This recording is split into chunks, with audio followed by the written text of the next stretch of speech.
بسم الله الرحمن الرحيم. الحمد لله رب العالمين، والصلاة والسلام على أشرف الأنبياء والمرسلين وعلى آله الطاهرين وأصحابه الطيبين ومن تبعهم بإحسان إلى يوم الدين. أما بعد. عزیز القدر بھائی اور دوستو، عمدۃ الاحکام کا باب نمبر 12 ہم نے پچھلے 2 درسوں میں پڑھا تھا، جس میں صف بندی کے متعلق تقریباً اکثر و بیشتر مسائل کا ہم نے احاطہ کیا تھا کہ نماز میں صف بندی کس طرح سے ہونی چاہیے، باجماعت نماز میں نمازیوں کو صف میں کس طرح کھڑا ہونا چاہیے، صف کو کس طرح درست کرنا چاہیے، کس طرح مل کے کھڑا ہونا چاہیے، اور اس کی فضیلت کیا ہے، اس کی اہمیت کیا ہے، اور اگر امام کے پیچھے امام کا مقتدی ایک ہی ہو تو وہ کہاں کھڑا ہوگا، اور اگر پیچھے عورتیں ہوں گی یا ایک عورت ہوگی تو وہ کہاں کھڑی ہوگی. یہ سارے مسائل ہم اس سے پچھلے باب میں یعنی باب نمبر 12 میں پڑھ چکے ہیں. آج ہم باب نمبر 13 شروع کرتے ہیں، اور یہ باب ہے باب الامام، امامت کا بیان. یعنی اس میں امامت کے متعلق جو احادیث ہیں صحیح بخاری اور صحیح مسلم کی، ان احادیث کو ذکر کیا جائے گا، اور اس باب کے ذریعے ان مسائل کو بیان کیا جائے گا جن کا تعلق امام اور مقتدی کے ساتھ ہے، کہ امام کو امامت کس طرح کرنی چاہیے اور مقتدی کو امام کے پیچھے نماز کس طرح پڑھنی چاہیے، چاہے وہ مرد ہو چاہے وہ عورت ہو. تو امامت اور اقتداء کے حوالے سے جتنی احادیث ہیں صحیح بخاری اور صحیح مسلم میں، وہ ساری کی ساری اس باب میں موجود ہیں. لہذا ہم اس باب کو شروع کرتے ہیں. پہلی حدیث اس باب کی عن ابی ہریرہ رضی اللہ عنہ عن النبی صلی اللہ علیہ وسلم قال اما يخشى الذي يرفع رأسه قبل الامام ان يحول رأسه رأس حمار او يجعل الله صورته صورة حمار. حضرت ابو ہریرہ رضی اللہ تعالیٰ عنہ سے روایت ہے، جو نبی صلی اللہ علیہ وسلم سے روایت کرتے ہیں کہ آپ صلی اللہ علیہ وسلم نے ارشاد فرمایا، اما یخشی الذی یرفع رأسه قبل الامام، کیا وہ شخص نہیں ڈرتا کہ جو اپنا سر اٹھا لیتا ہے قبل الامام، امام سے پہلے. وہ اس بات سے نہیں ڈرتا ان یحول اللہ، کہ اللہ تعالیٰ تبدیل کر دے رأسه، اس کے سر کو، رأس حمار، گدھے کے سر میں. یعنی وہ شخص جو امام سے پہلے سر اٹھاتا ہے، کیا اسے اس بات کا خوف نہیں ہے کہ اللہ رب العزت اس کے سر کو گدھے کے سر میں تبدیل کر دے، او یجعل صورته صورت حمار، یا اس کی شکل و صورت کو اللہ تعالیٰ بنا دے گدھے کی شکل و صورت جیسی. یہ جو حدیث ہے، اس حدیث میں جو اہم مسئلہ ہے وہ یہ ہے کہ مقتدی امام سے پہلے اپنا سر نہیں اٹھا سکتا. کس سے؟ رکوع سے یا سجدے سے یا دونوں سے؟ تو اس حدیث کی بعض روایات کے اندر یہ الفاظ موجود ہیں جو کہ سنن ابی داؤد میں ہے، کہ فرمایا والامام الساجد، کہ امام سجدے کی حالت میں ہو اور مقتدی اپنا سر اس سے پہلے اٹھا لے. تو کیا اس کو اس بات کا خوف نہیں کہ اللہ تعالیٰ اس کے سر کو گدھے کے سر میں تبدیل کر دے یا اس کی شکل و صورت کو گدھے کی شکل و صورت جیسا بنا دے؟ تو اس روایت سے معلوم یہ ہوتا ہے کہ یہ جو حدیث ہے اس کا تعلق کس کے ساتھ ہے؟ سجدے کے ساتھ. کہ مقتدی کے لیے ہرگز یہ جائز نہیں کہ وہ سجدے کی حالت میں امام سے پہلے سر اٹھائے. تاہم یہ حدیث اگرچہ سجدے کی حالت میں امام سے پہلے سر اٹھانے کے متعلق ہے، لیکن اس میں رکوع بھی شامل ہے، کہ رکوع کی حالت میں بھی امام سے پہلے سر نہیں اٹھا سکتے، جیسا کہ سجدے کی حالت میں امام سے پہلے سر نہیں اٹھا سکتے. یہ دونوں چیزیں خطرناک ہیں، امام سے پہلے سر اٹھانا رکوع کی حالت میں یا امام سے پہلے سر اٹھانا سجدے کی حالت میں. یہ دونوں خطرناک ہیں.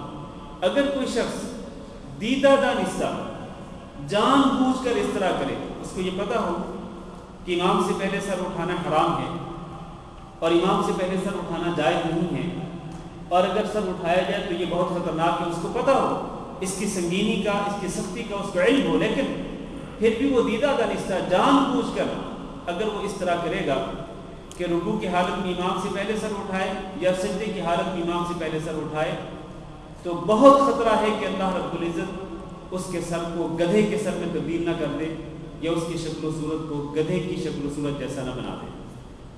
لہذا اس سے معلوم یہ ہوتا ہے کہ یہ بہت ہی سنگین گناہ، بہت بڑا جرم ہے یہ امام سے پہلے سر اٹھانا رکوع کی حالت میں، یا امام سے پہلے سر اٹھانا سجدے کی حالت میں۔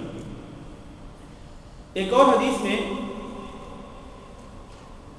جو کہ بزار اور طبرانی میں ہے اور اس کی سند حسن ہے، اس کے الفاظ یہ ہیں کہ الذی یخفض ویرفع قبل الامام انما ناصیتہ بید شیطان۔ دیکھیں اس حدیث میں جو الفاظ ہیں وہ یہ ہیں کہ جو شخص امام سے پہلے سر اٹھائے رکوع سے یا سجدے کی حالت میں، تو وہ اس کے بارے میں یہ اندیشہ ہے کہ کہیں اللہ تعالیٰ اس کے سر کو گدھے کے سر میں تبدیل نہ کر دے۔ لیکن کیا امام سے پہلے رکوع کی حالت میں جا سکتے ہیں یا امام سے پہلے سجدے کی حالت میں جا سکتے ہیں؟ دیکھیں نا، یہ جو حدیث ہے یہ حدیث ہے سر اٹھانے کے متعلق، کہ جو سر اٹھائے گا رکوع کی حالت میں یا سجدے کی حالت میں تو اس کے بارے میں یہ اندیشہ ہے۔ تو یہاں سوال یہ پیدا ہوتا ہے کہ کیا رکوع کی حالت میں جا سکتے ہیں امام سے پہلے، یا سجدے کی حالت میں امام سے پہلے جا سکتے ہیں؟ تو اس کا جواب یہ ہے کہ نہیں۔ جس طرح امام سے پہلے سر اٹھانا جائز نہیں ہے، اسی طرح امام سے پہلے سر جھکانا بھی جائز نہیں۔ رکوع کی حالت میں سر جھکانا یا سجدے کی حالت میں امام سے پہلے جانا یہ بھی خطرناک ہے اور یہ بہت بڑا گناہ ہے۔ اس لیے وہ روایت جو بھی میں نے تھوڑی دیر پہلے پڑھی تھی، مسند بزار اور طبرانی میں ہے وہ، اور اس کی سند حسن، اس کے الفاظ یہ ہیں کہ الذی یخفض ویرفع قبل الامام، کہ جو شخص اپنا سر جھکاتا ہے رکوع میں یا سجدے میں جانے کے لیے امام سے پہلے، انما ناصیتہ بید شیطان، اس کی پیشانی شیطان کے ہاتھ میں چلی جاتی ہے۔ اس کے ہاتھ، اس کی جو پیشانی ہے وہ شیطان کے ہاتھ میں ہے، لہذا وہ شیطان کو گویا کہ اپنا امام بنا رہا ہے۔ وہ امام جو اس کے سامنے مصلی پہ کھڑا ہوا ہے وہ اس کی اتباع نہیں کر رہا، بلکہ وہ اتباع کر رہا ہے کس کی؟ شیطان کی، کہ ابھی امام رکوع میں نہیں گیا، وہ رکوع میں پہلے چلا گیا، ابھی امام سجدے کی حالت میں نہیں گیا، یہ امام سے پہلے سجدے میں چلا گیا۔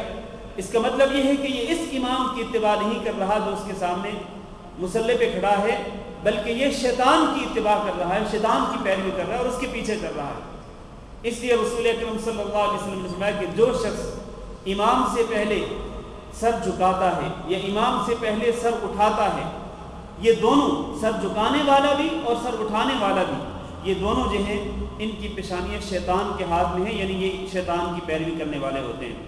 لہذا اس حدیث کا خلاصہ یہ ہے کہ نہ رکوع میں امام سے پہلے جانا جائز ہے اور نہ ہی اس سے پہلے سر اٹھانا جائز ہے، اور نہ ہی سجدے کی حالت میں امام سے پہلے جانا جائز ہے اور نہ ہی سجدے کی حالت سے امام سے پہلے اٹھنا جائز ہے۔ یہ دونوں صورتیں جو ہیں یہ درست نہیں ہیں۔ اور یہاں یہ بھی بتلا دوں کہ یہاں یہ جو حدیث ہے، اس حدیث میں ذکر ہے امام سے پہلے سر اٹھانے کا۔ میں نے پہلے عرض کیا ہے کہ جو شخص دیدہ دانستہ جان بوجھ کے امام سے پہلے سر اٹھائے گا تو اللہ تعالیٰ اس کے سر کو گدھے کے سر میں تبدیل کر سکتا ہے، یا اس کی شکل و صورت کو گدھے کی شکل و صورت جیسا بنا سکتا ہے۔ اس کا امکان ہے، اس کا امکان موجود ہے۔ لیکن کیا جو شخص اس طرح جان بوجھ کر کرے، امام سے پہلے سر اٹھائے رکوع سے یا امام سے پہلے سر اٹھائے سجدے سے، کیا اس کی نماز ہو جائے گی؟ اس کا جواب یہ ہے کہ نہیں، اس کی نماز باطل ہو جائے گی۔ اس کی نماز ایسے جیسے اس نے پڑھی ہی نہیں، کیونکہ اس نے جان بوجھ کے ایسا کیا۔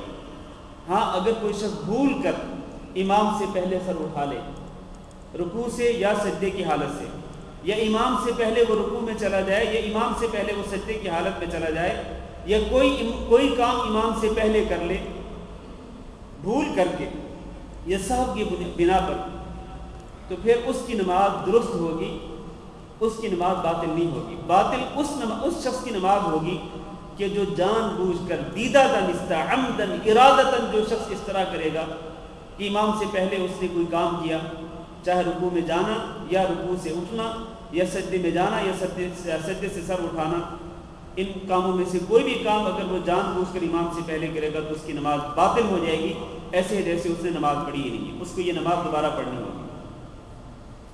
اب اگلی حدیث عن ابی ہریرہ رضی اللہ عنہ عن النبی صلی اللہ علیہ وسلم قال انما جعل الامام ليؤتم به فلا تختلفوا عليه فاذا كبر فكبروا واذا ركع فاركعوا واذا قال سمع الله لمن حمده فقولوا ربنا ولك الحمد واذا سجد فاسجدوا واذا صلى جالسا فصلوا جلوسا اجمعون. ابو ہریرہ رضی اللہ تعالیٰ عنہ سے روایت ہے جو نبی صلی اللہ علیہ وسلم سے روایت کرتے ہیں کہ آپ صلی اللہ علیہ وسلم نے ارشاد فرمایا انما جعل الامام ليؤتم به کہ امام کو اس لیے بنایا گیا ہے ليؤتم به کہ تاکہ اس کی اقتداء کی جائے، کہ تاکہ اس کے پیچھے پیچھے چلا جائے. فلا تختلفوا علیہ لہذا تم اس پر اختلاف نہ کرو، امام پر اختلاف نہ کرو کہ امام ابھی کوئی کام کر رہا ہو اور تم اس سے پہلے کوئی دوسرا کام شروع کر دو، نہیں، امام پر اختلاف نہ کرو. فَإِذَا كَبَّرَ فَكَبِّرُوا لہذا جب امام تکبیر کہے تو تم اس کے بعد تکبیر کہو. وَإِذَا رَكَعَ فَارْكَعُوا اور جب امام رکوع میں چلا جائے تو تم اس کے بعد رکوع میں جاؤ. وَإِذَا قَالَ سَمِعَ اللَّهُ لِمَنْ حَمِدَهُ اور جب امام سمع اللہ لمن حمدہ کہے فَقُولُوا تو تم اس کے بعد کہو رَبَّنَا وَلَكَ الْحَمْدُ. وَإِذَا سَجَدَ فَاسْجُدُوا اور جب وہ سجدے میں چلا جائے تو تم اس کے بعد سجدے میں جاؤ. وَإِذَا صَلَّى جَالِسًا اور جب امام بیٹھ کر نماز پڑھائے فَصَلُّوا جُلُوسًا أَجْمَعُونَ تو تم سب کے سب پیچھے بیٹھ کر کے نماز پڑھو. اب یہ جو حدیث ہے یہ پچھلی حدیث کی وضاحت کرتی ہے. ابھی جو ہم نے پہلے حدیث پڑھی ہے اسی حدیث کی وضاحت کر رہی ہے یہ حدیث.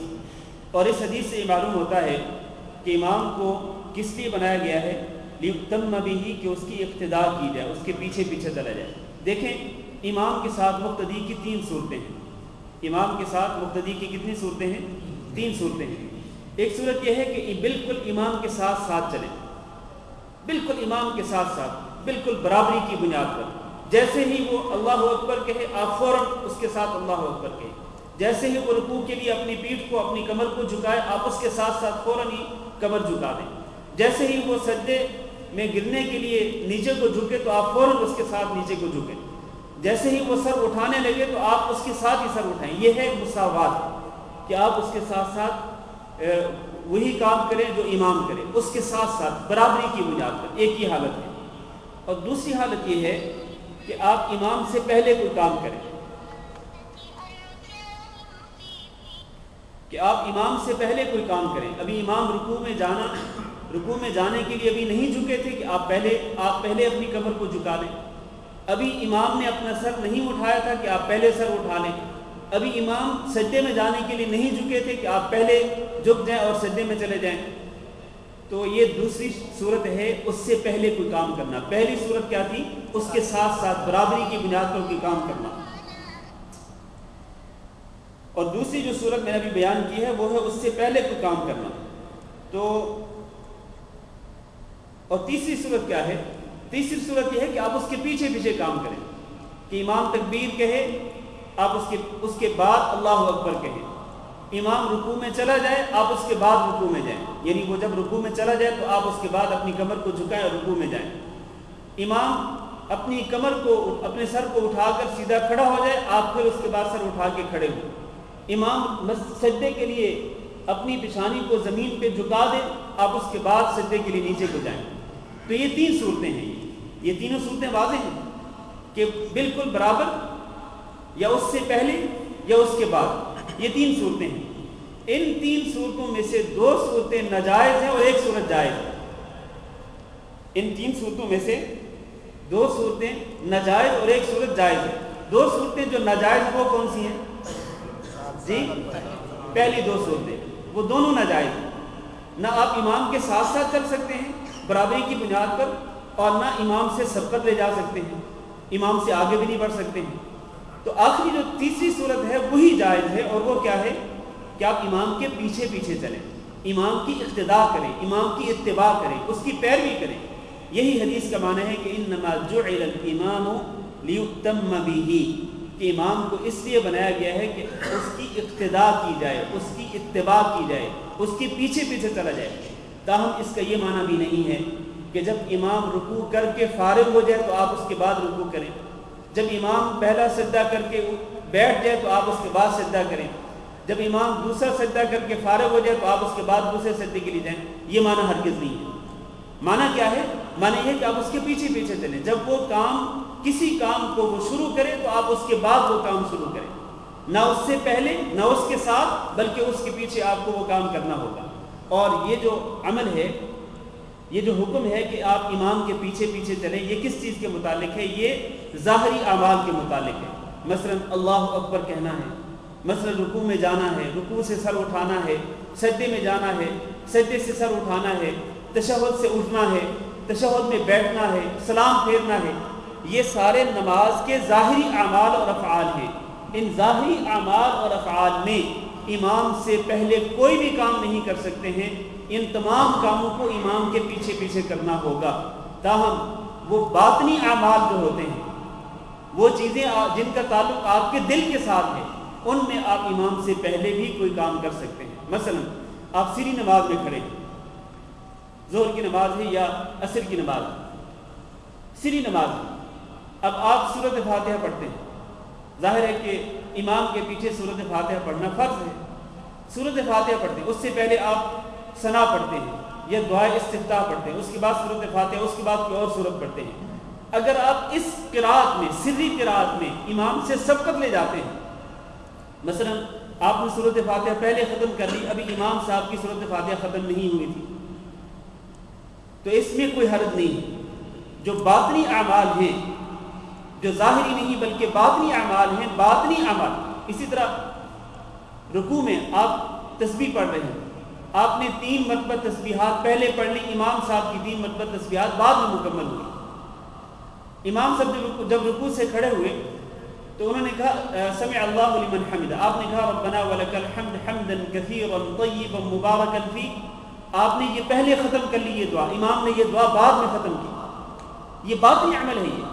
اسی طرح سجدے کی تسبیحات ہے، اسی طرح التحیات ہے، اسی طرح درود شریف ہے کہ آپ نے التحیات پہلے ختم کر لیا، امام صاحب کا التحیات بعد میں ختم ہوا، آپ نے درود شریف پہلے ختم کر لیا، امام صاحب کا درود شریف بعد میں ختم ہوا۔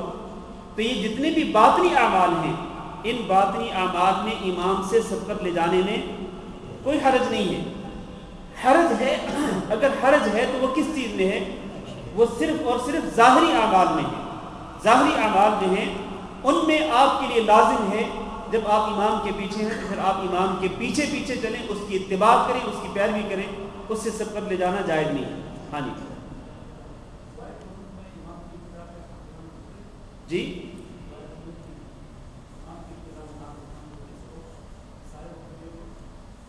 ہاں، یہ سوال کیا ہے بھائی نے کہ امام کی اقتداء میں دعائے قنوت میں ہاتھ اٹھانا جائز ہے کہ نہیں، ضروری ہے کہ نہیں؟ دعائے قنوت میں، قنوت سے مراد قنوت وتر ہے نہیں، جو فرض نماز کی دعا، قنوت نازلہ جو آج کل پڑھی جا رہی ہے فرض نمازوں کے اندر۔ ہاں جی، تو آج کل جو دعا قنوت نازلہ کی شکل میں پڑھی جا رہی ہے، سوریہ کے مسلمانوں کے حق میں دعا کی جاتی ہے فرض نمازوں کے آخر میں، آخری رکعت کے رکوع کے بعد، تو اس میں امام صاحب جو ہے وہ ہاتھ اٹھا کے دعا مانگتے ہیں، تو اس میں امام صاحب کی اقتداء ضروری ہے، اس میں اقتداء امام صاحب کی ضروری ہے۔ کیوں؟ اس لیے کہ امام صاحب جو ہیں وہ حاکم وقت کی اطاعت کرتے ہوئے وہ یہ دعا کرا رہے ہیں، اور قنوت نازلہ جو ہے وہ ہاتھ اٹھا کے ہی کرنی چاہیے، جس طرح کہ رسول اکرم صلی اللہ علیہ وسلم سے ثابت ہے۔ تو لہٰذا جب امام ہاتھ اٹھا کے دعا کرائے قنوت نازلہ، تو پھر مقتدی کو بھی ہاتھ اٹھا کے ہی دعا جو ہے وہ کرنی چاہیے، یا اس دعا میں شریک ہونا چاہیے۔ امام ظاہر ہے کہ اونچی آواز سے دعا کرے گا تو مقتدی کو اس کی دعا پر آمین کہنا چاہیے، اس حالت میں اس کے ہاتھ اٹھے ہوئے ہونے چاہیے، جبکہ امام نے ہاتھ اٹھائے ہوئے ہیں تو مقتدی کو بھی چاہیے کہ وہ اپنے ہاتھوں کو اٹھا کے رکھے۔ ہاں جی، دعا کے بعد یہ ایک سوال ہے کہ دعا کے بعد اپنے ہاتھوں کو منہ میں پھیرنا چاہیے یا نہیں؟ تو تو دعا چاہے وہ قنوت نازلہ کی دعا ہو یا وتر کی دعا ہو یا ویسے عمومی طور پر آپ جب ہاتھ اٹھا کے دعا مانگتے ہیں تو کسی بھی دعا کے بعد اپنے ہاتھوں کو چہرے پر پھیرنا یہ رسول اکرم صلی اللہ علیہ وسلم سے ثابت نہیں ہے. اور اس سلسلے میں جو حدیث بیان کی جاتی ہے اور وہ حدیث سنن ترمذی وغیرہ میں موجود ہے وہ حدیث ضعیف ہے اور ناقابل حجت ہے. منہ پر ہاتھ پھیرنا، دعا کے بعد منہ پر ہاتھ پھیرنے کے بارے میں جتنی بھی دعائیں ہیں، جتنی بھی حدیثیں ہیں، وہ ساری کی ساری ضعیف ہیں. لہذا جب آپ دعا کر رہے ہوں، آپ نے اس طرح ہاتھ اٹھا کے دعا کی، اس کے بعد اب آپ دعا ختم کرنا چاہتے ہیں، دعا ختم کر لی آپ نے، تو اس کے بعد اپنے ہاتھوں کو اس طرح چھوڑ دیں. اپنے ہاتھوں کو منہ پر پھیرنا جو ہے اس کی کوئی دلیل نہیں ہے. جو دلیلیں ذکر کی جاتی ہیں وہ ساری کی ساری ضعیف ہیں، لہذا اس سے بچنا چاہیے. اس لیے بہت سارے علماء نے اس کو بدعت قرار دیا ہے. یہ ہاتھ پھیرنا جو ہے چہرے پر، اس کو بہت سارے علماء نے بدعت قرار دیا ہے. اچھا جی، ہم اپنے موضوع کی طرف واپس لوٹتے ہیں. رسول اکرم صلی اللہ علیہ وسلم نے ارشاد فرمایا کہ انما جعل الامام لیؤتم بہ، کہ امام اس لیے بنایا گیا ہے کہ اس کی اقتداء کی جائے، اس کی اتباع کی جائے، اس کے پیچھے پیچھے چلا جائے. اور اس کی میں نے وضاحت کر دی ہے کہ کس چیز میں آپ نے امام کے پیچھے چلنا ہے اور کس چیز میں امام کے پیچھے چلنا لازم نہیں ہے. باقی اعمال، باقی جو دعائیں اور اذکار ہیں جن کو آپ دن میں پڑھتے ہیں، ان میں اگر امام سے سبقت لے جائے تو اس میں کوئی حرج نہیں. اس کے بعد اللہ کے رسول فرماتے ہیں فَإِذَا كَبَّرَ فَكَبِّرُوا، جب امام اقتداء کے لیے بنایا گیا ہے تو پھر اقتداء کس طرح ہونی چاہیے اس کی وضاحت کر دی رسول اکرم صلی اللہ علیہ وسلم نے. فرمایا اِذَا كَبَّرَ فَكَبِّرُوا، جب امام تکبیر کہے تو آپ اس کے بعد تکبیر کہو. وَإِذَا رَكَعَ فَارْكَعُوا، اور جب امام رکوع میں جائے تو آپ اس کے بعد رکوع میں جاؤ، یعنی جب وہ رکوع میں چلا جائے تو آپ اس کے بعد رکوع میں جائیں. وَإِذَا قَالَ سَمِعَ اللَّهُ لِمَنْ حَمِدَهُ، اور جب امام سمع اللہ لمن حمدہ کہے تو تم کہو ربنا ولک الحمد. یعنی یہ جو دعا ہے ربنا ولک الحمد قوما کی جو دعا ہے، یہ امام کے سمع اللہ لمن حمدہ کہنے کے بعد پڑھنی چاہیے. جب آپ سیدھی کمر کے ساتھ کھڑے ہو جائیں تو پھر آپ یہ کہیں ربنا ولک الحمد، اور اس کے بعد جو اگلی دعا ہے حمدا کثیرا طیبا مبارکا فیہ. اس کے بعد میں وَإِذَا سَجَدَ فَاسْجُدُوا، اور جب امام سجدے میں جائے تو تم سجدے میں جاؤ، یعنی امام سجدے میں پہنچ جائے تو پھر تم سجدے کے لیے جاؤ. وَإِذَا صَلَّى جَالِسًا، اور جب امام بیٹھ کر نماز پڑھائے. کیا امام بیٹھ کر نماز پڑھا سکتا ہے؟ جی، اگر بیمار ہو اور کوئی عذر ہو کہ اس عذر کی بنا پر وہ کھڑے ہو کے نماز نہ پڑھا سکتا ہو تو اس کے لیے جائز ہے کہ وہ بیٹھ کر نماز پڑھائے.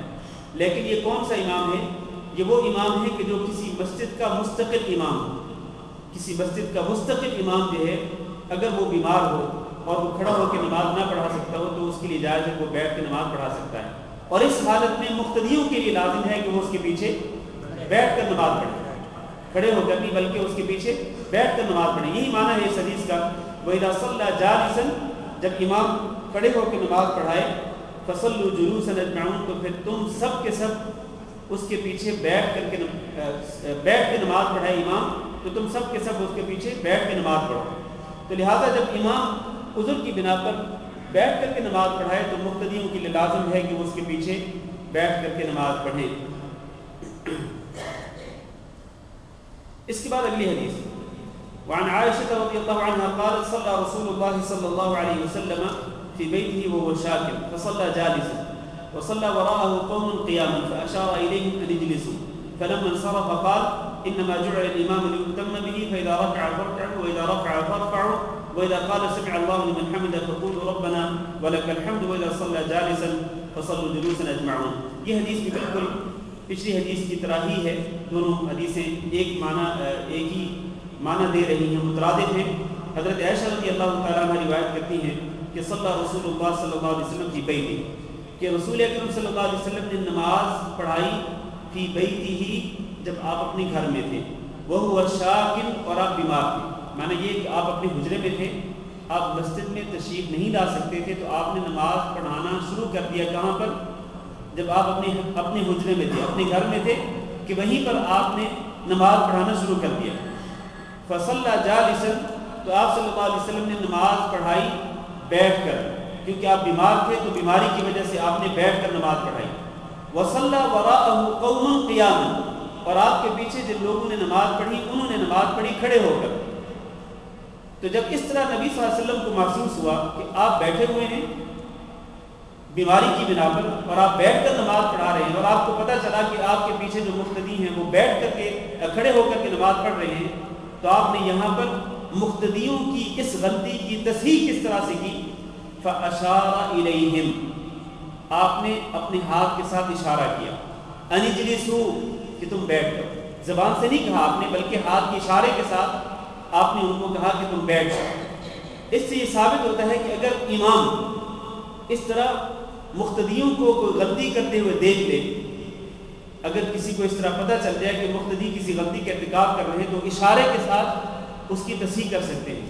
اسی طرح یہ صرف امام کے لیے نہیں ہے، بلکہ کوئی بھی شخص نماز پڑھ رہا ہو، چاہے وہ جماعت کے ساتھ یا اکیلا نماز پڑھ رہا ہو، اور وہ اپنے دائیں بائیں کسی کو دیکھے کہ وہ کسی غلطی کا ارتکاب کر رہا ہے، تو اس کو ہاتھ کے اشارے کے ساتھ اس کی تصحیح کر سکتا ہے کہ بھئی اس طرح نہ کرو بلکہ اس طرح کرو، اشارے کے ساتھ، اپنی زبان کے ساتھ وہ کچھ بھی نہیں کہے گا۔ اس سے اس بات کا جواب ملتا ہے۔ تو جب نبی صلی اللہ علیہ وسلم نے ہاتھ کا اشارہ کر کے ان کو بٹھا دیا تو فرماتے ہیں فلما انصرف، جب آپ نے سلام پھیرا، قال، تو آپ نے فرمایا انما جعل الامام لیؤتم به، کہ امام کو اس لیے بنایا گیا کہ اس کی اقتداء کی جائے، اس کے پیچھے پیچھے چلا جائے۔ فاذا ركع فاركعوا، لہذا جب امام رکوع کرے تو آپ اس کے بعد رکوع میں جائیں۔ واذا رفع فارفعوا، جب امام سر اٹھائے تو آپ اس کے بعد سر اٹھائیں۔ وَإِذَا قَالَ سَمِعَ اللَّهُ لِمَنْ حَمِدَهُ، اور جب امام سمع اللہ لمن حمدہ کہے تو تم کہو ربنا ولک الحمد۔ وَإِذَا صَلَّى جَالِسًا، اور جب امام بیٹھ کر کے نماز پڑھائے فَصَلُّوا جُلُوسًا أَجْمَعُونَ، تو پھر تم سب کے سب بیٹھ کر کے نماز پڑھو۔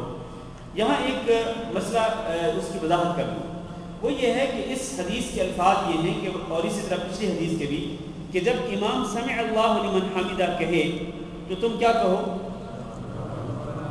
ربنا ولک الحمد کہو۔ اس کا معنی یہ ہے کہ امام جب سمع اللہ لمن حمدہ کہے گا تو مقتدی سمع اللہ لمن حمدہ نہیں کہیں گے، مقتدی سمع اللہ لمن حمدہ نہیں کہیں گے، بلکہ مقتدی کیا کہیں گے؟ ربنا ولک الحمد۔ اور وہ کب کہیں گے؟ اپنا سر رکوع سے اٹھاتے ہوئے یا سیدھے کھڑے ہو کر؟ سیدھے کھڑے ہو کر۔ یہاں ایک بہت اہم مسئلے کی طرف آپ کی توجہ مبذول کرانا چاہتا ہوں کہ امام جب کہے گا سمع اللہ لمن حمدہ تو وہ کب کہے گا؟ جب وہ اپنی کمر سیدھی کر رہا ہوگا، اپنا سر جب اٹھا رہا ہوگا رکوع سے، جب وہ سیدھا کھڑا ہو رہا ہوگا تو اس حالت میں وہ کہے گا سمع اللہ لمن حمدہ۔ جب وہ یہ کہہ لے گا، اور ظاہر ہے کہ اس وقت تک وہ سیدھا کھڑا ہو چکا ہوگا، تو مقتدیوں نے کیا کہنا ہے؟ ربنا ولک الحمد۔ لیکن جب مقتدی اپنا سر اٹھا رہے ہوں گے تو اس وقت وہ کیا کہیں گے؟ اس وقت وہ سمع اللہ لمن حمدہ کہیں گے۔ مقتدیوں کو امام کے پیچھے سمع اللہ لمن حمدہ کہنا چاہیے، کہ جب امام سمع اللہ لمن حمدہ کہنا شروع کرے تو اس کے پیچھے مقتدیوں کو بھی سمع اللہ لمن حمدہ کہنا چاہیے۔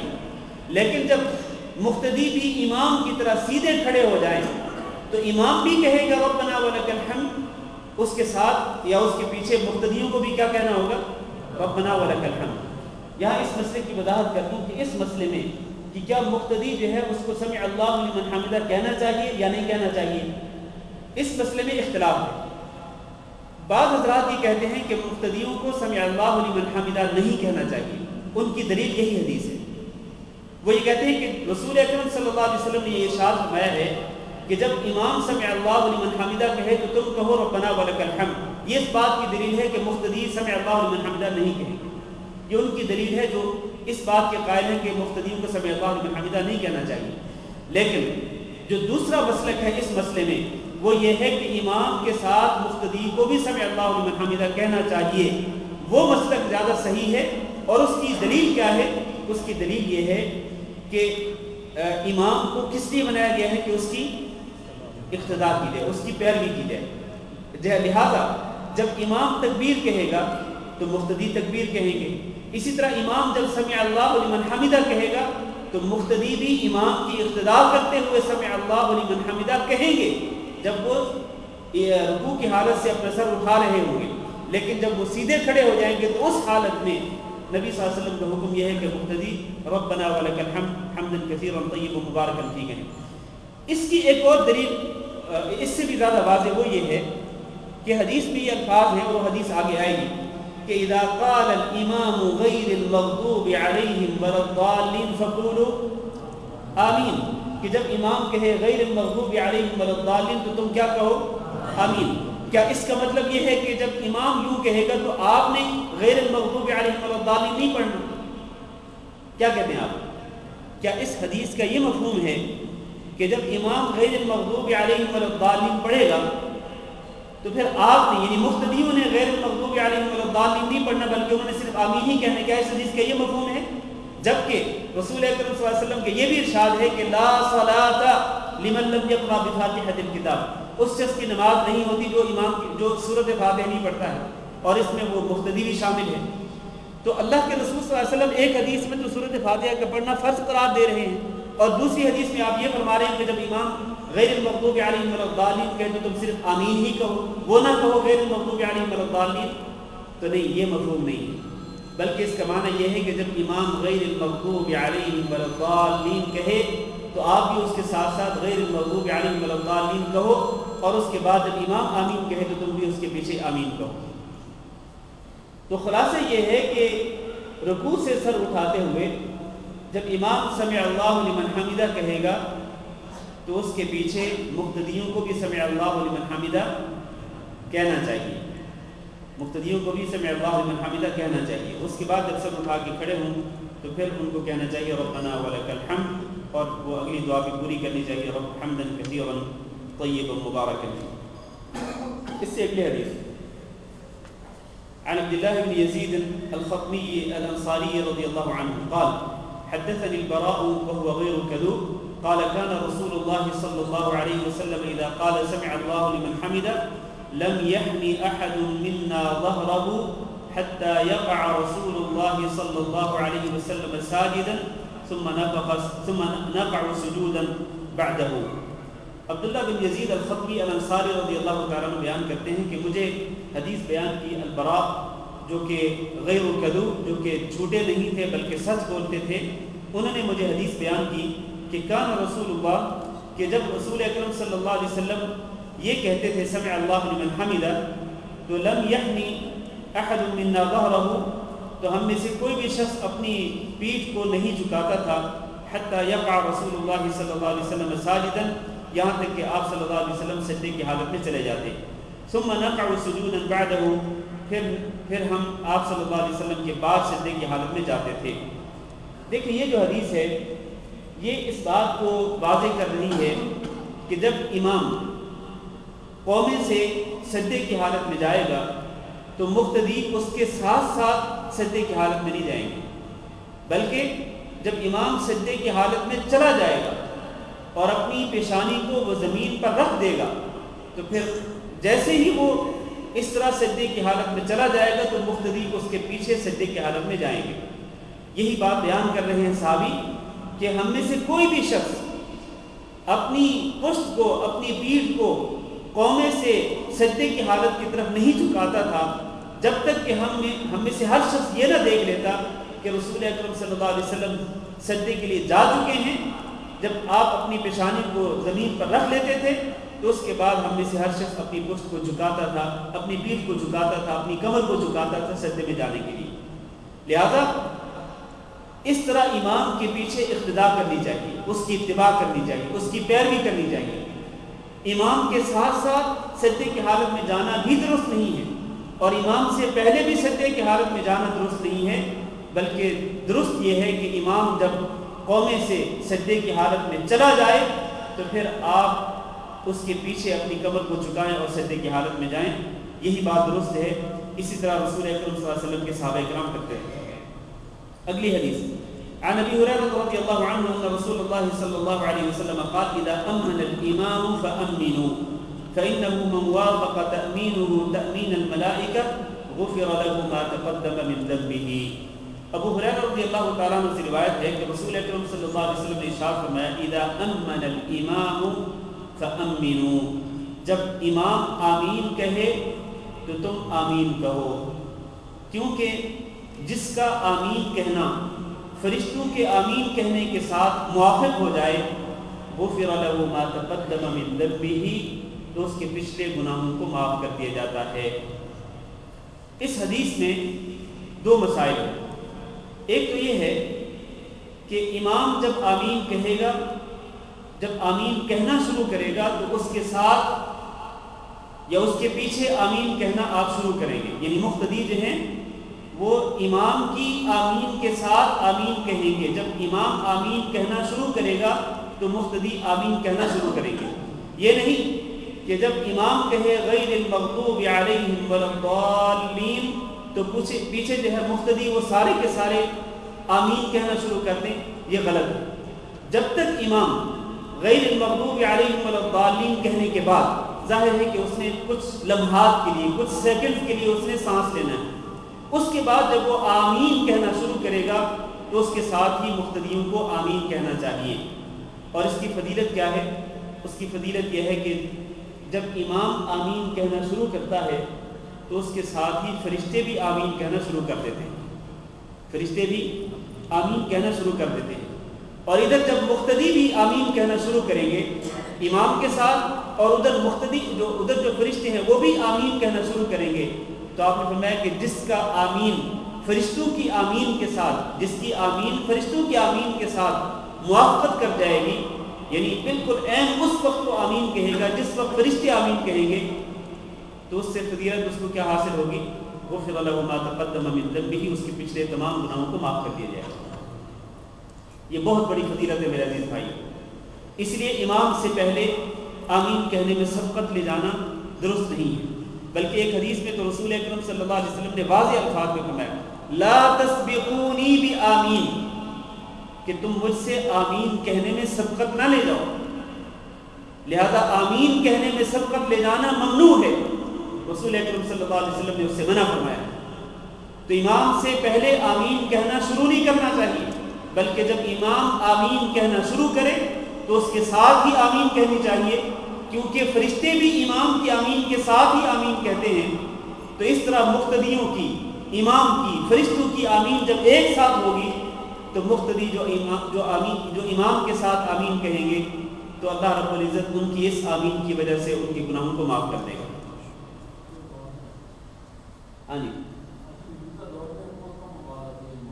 جی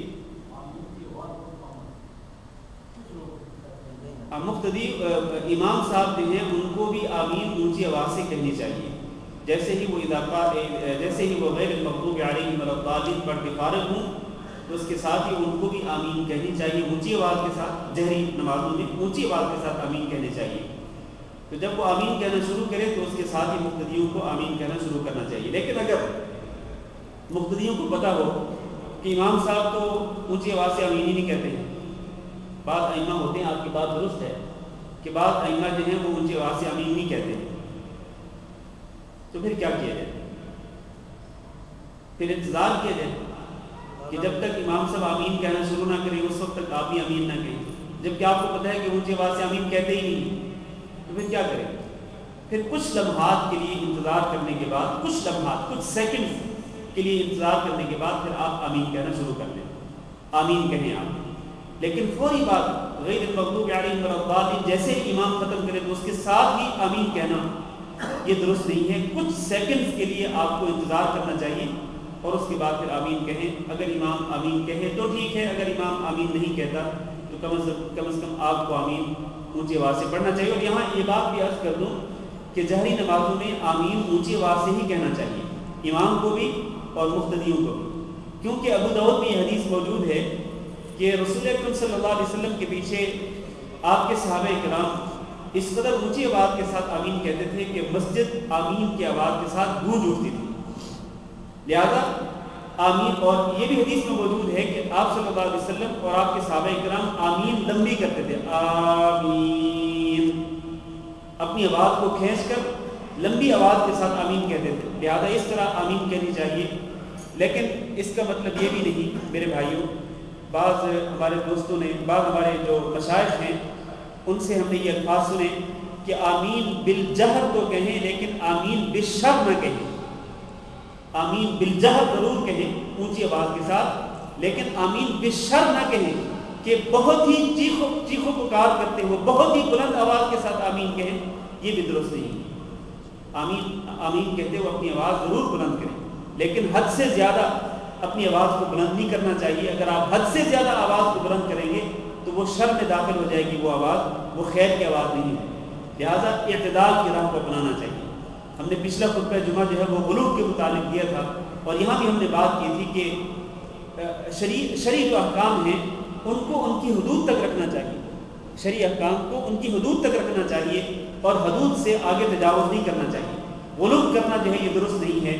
تو اپنی آواز ضرور بلند کرنی چاہیے, یہ رسول اکرم صلی اللہ علیہ وسلم کی سنت ہے, صحابہ اکرام کی سنت ہے. لہذا آواز کو ضرور بلند کرنا چاہیے, لیکن اعتدال سے زیادہ آواز جو ہے اس کو بلند نہیں کرنا چاہیے. ہاں جی, آپ کوئی سوال کرنا چاہتے ہیں؟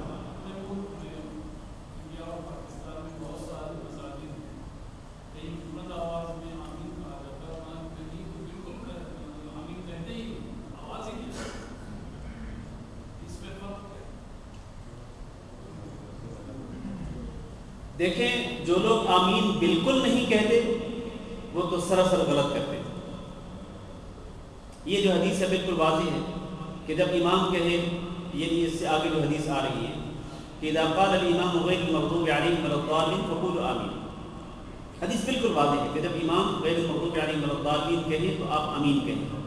ٹھیک ہے, اور آپ صلی اللہ علیہ وسلم آمین کہتے تھے, بلکہ آپ صلی اللہ علیہ وسلم اور آپ کے صحابہ اکرام جو ہیں وہ آمین اونچی آواز کے ساتھ کہنے کا اتنا اہتمام کرتے تھے کہ رسول اکرم صلی اللہ علیہ وسلم نے فرمایا کہ ما حسدتکم الیہود علی شیء ما حسدتکم علی السلام والتأمین, کہ یہودی جو ہیں وہ آپ سے حسد کتنا کرتے ہیں, آپ سے دو چیزوں میں بہت زیادہ حسد کرتے ہیں, اور ان دو چیزوں میں جتنا حسد کرتے ہیں وہ اتنا کسی اور چیز پر حسد نہیں کرتے.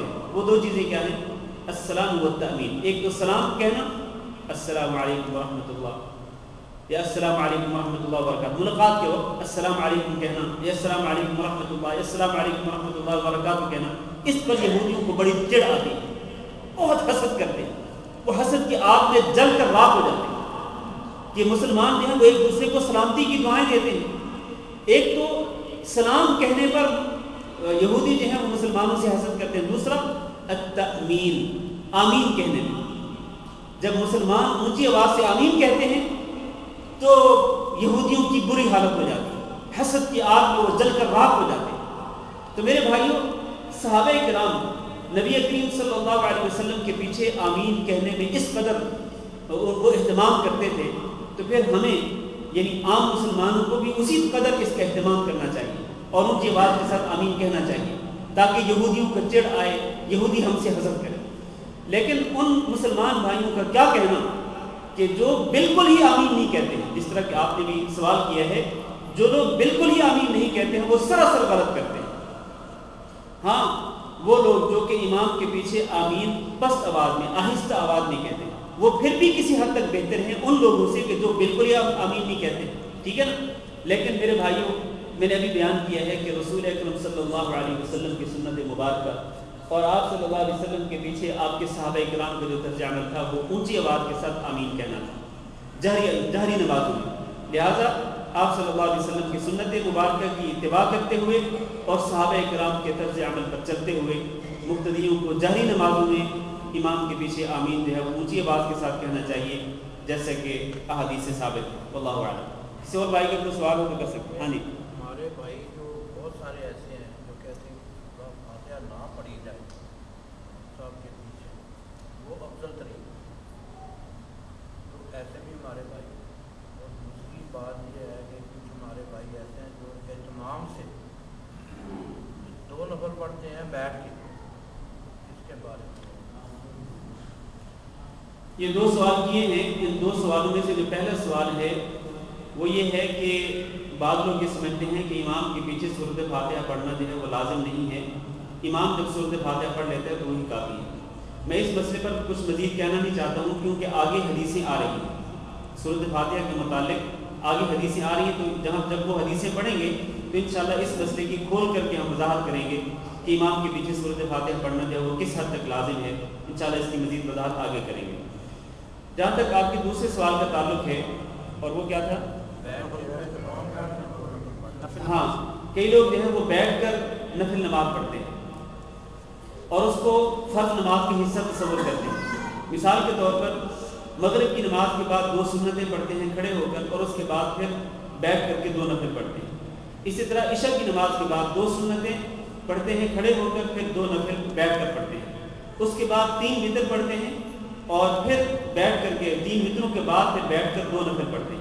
اور اس طرح کرتے ہوئے میں نے بہت سارے لوگوں کو دیکھا، اور ہاں جی وہ 17 رکعتیں پوری کرتے ہیں، عشاء کی 17 رکعتیں پوری کرتے ہیں۔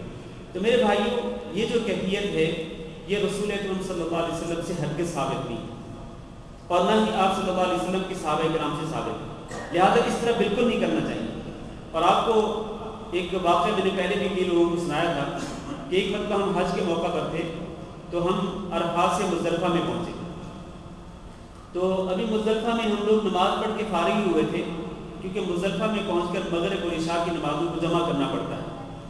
تو ہم ابھی فارغ ہوئے تھے کہ ہم نے دیکھا کہ ایک صاحب، ایک بزرگ بڑی عمر کے تھے، وہ اور ان کے ساتھ ایک خاتون، وہ بھی بڑی عمر کی تھی، وہ دونوں آئے اور دونوں نے اپنا ساز و سامان جو ہے وہ اپنے سر پر رکھا ہوا تھا۔ ظاہر ہے کہ سادہ قسم کے لوگ اس طرح کے پاکستان اور ہندوستان سے جاتے ہیں، اور شکل سے ایسے لگتا تھا کہ جیسے وہ ہندوستان کے، واللہ اعلم، ہو سکتا ہے پاکستان کی، ہندوستان کی، کسی اور ملک کے ہوں گے، اللہ اعلم، لیکن چونکہ اردو بولتے تھے تو اس لیے میں کہہ رہا ہوں کہ وہ شاید ہندوستان کے تھے۔ تو سب سے پہلے ان دونوں نے کیا کیا، ہم اپنی آنکھوں سے ان دونوں کو دیکھ رہے ہیں، ان میں سے یہ جو بزرگ تھے انہوں نے سب سے پہلے عشاء کی نماز پڑھی اور پوری نماز پڑھی۔ عشاء کی مغرب کی نماز شاید وہ پہلے پڑھ کے آئے تھے، کیونکہ ہمارے بعض دوستوں کے نزدیک اس دن بھی مغرب اور عشاء کی نمازوں کو جمع کرنا درست نہیں ہے، جس طرح کہ وہ عرفات میں پہنچ کر بھی ظہر اور عصر کی نمازوں کو جمع نہیں کرتے، اسی طرح وہ مزدلفہ میں بھی آتے ہوئے مغرب کی نماز پہلے بھی پڑھ لیتے ہیں، عشاء کی نماز بعد میں پڑھتے ہیں، جمع نہیں کرتے ہیں وہ دو نمازوں کو۔ تو شاید یہ مغرب کی نماز پہلے پڑھ چکے تھے، عشاء کی نماز انہوں نے پوری پڑھی۔ اب اس کے بعد وہ جو خاتون تھی وہ وضو کر کے آتی ہیں، وضو کر کے آ کے وہ اپنے میاں صاحب سے پوچھتی ہیں، شاید شکل و صورت ایسے لگتا تھا کہ وہ ان کے میاں تھے، بہرحال وہ ان سے پوچھتی ہیں کہ میں کتنی نماز پڑھوں۔ وہ خاتون سوال کرتی ہیں وہ میاں صاحب سے کہ میں کتنی نماز پڑھوں، تو میاں صاحب نے ایک ہی سانس میں جواب دیا کہ پہلے 4 سنتیں پڑھو، پھر 4 فرض پڑھو، پھر 2 سنتیں پڑھو، پھر 2 نفل پڑھو، پھر 3 وتر پڑھو، پھر 2 نفل پڑھو۔ پوری 17 رکعتیں ایک ہی سانس میں ان کو بتلا دی۔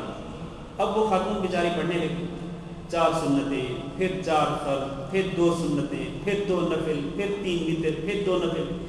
ایک اچھا خاصا ٹائم لگا۔ حالانکہ میرے عزیز بھائیوں، مزدلفہ میں رسول اکرم صلی اللہ علیہ وسلم نے صرف اور صرف مغرب کے 3 فرض پڑھے اور پھر عشاء کے 2 فرض پڑھے، اور اس کے بعد آپ نے وتر کی نماز بھی نہیں پڑھی اس رات میں، اور پھر آپ سو گئے۔ یہ ہے آپ صلی اللہ علیہ وسلم کی ٹوٹل نماز مزدلفہ کے اندر۔ نماز کا ٹائم ہے، ہاں جی۔ تو اس طرح جو لوگ کرتے ہیں نبی صلی اللہ علیہ وسلم کی سنت کے سراسر خلاف کرتے ہیں، تو اس طرح نہیں کرنا چاہیے۔ آپ صلی اللہ علیہ وسلم کی جو سنت ہے اسی پر عمل کرنا چاہیے۔ اللہ تعالیٰ ہم سب کو اس کی توفیق دے۔ جزاکم اللہ خیر۔